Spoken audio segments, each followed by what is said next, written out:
ಈ ಟೈಮು ನೀವು D C M ಆಸೆ ವ್ಯಕ್ತಪಡಿಸಿದ್ರಿ? ಇಲ್ಲ, ನಾವು ಯಾವಾಗ ಆಸೆ ವ್ಯಕ್ತ ಮಾಡಿಲ್ಲ, ಕೇಳಿಲ್ಲ ಕೊಂಡು ನಾವಂತ ಇಲ್ಲಿ ಕೇಳಿಲ್ಲ, ಆಸೆ ಕೂಡ ಮಾಡಲ್ಲ. ಅದು ಪಕ್ಷ ತೀರ್ಮಾನ ಪದೇ ಪದೇ ಹೇಳಿದ್ವಿ, ಅದು ಪಕ್ಷದ ತೀರ್ಮಾನ.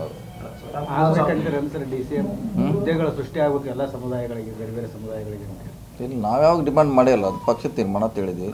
ಈಗೂ ಕೂಡ ಅದಕ್ಕೆ ನಾವು ಹೇಳ್ತೀವಿ.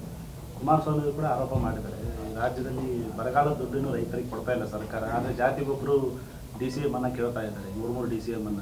ಅದೇ ಎಕ್ಸ್ಟ್ರಾ ಖರ್ಚು ಏನಾಗಲ್ಲ, ಅದು ಡಿ ಸಿ ಎಂ ಮಾಡಿದ್ರೆ ಎಕ್ಸ್ಟ್ರಾ ಖರ್ಚು, ಅದೇ ಗಾಡಿ, ಅದೇ ಮನೆ, ಅದೇ ಹುದ್ದೆ, ಅದಕ್ಕೇನು ಎಕ್ಸ್ಟ್ರಾ ಬರೋಲ್ಲ.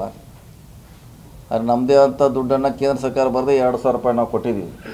2,000 ರೂಪಾಯಿನ ಪ್ರತಿ ರೈತರಿಗೆ ನಮ್ಮ ಸರ್ಕಾರ ಕೊಟ್ಟಿದ್ದೀವಿ. ಯಾಕಂದ್ರೆ ಕೇಂದ್ರ ಸರ್ಕಾರ ಬರಲಿಕ್ಕೆ ವಿಳಂಬ ಆಗ್ಬೋದಂತ ನಮ್ಮದೇ ದುಡ್ಡನ್ನು ನಾವು ಕೊಟ್ಟಿದ್ದೀವಿ.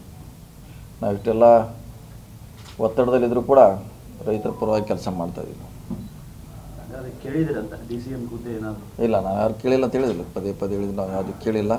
ಅದು ಹೈಕಮಾಂಡ್ ಮಾಡಬೇಕಾದ ತೀರ್ಮಾನ, ಅದು ಅವ್ರು ಮಾಡಬೇಕು.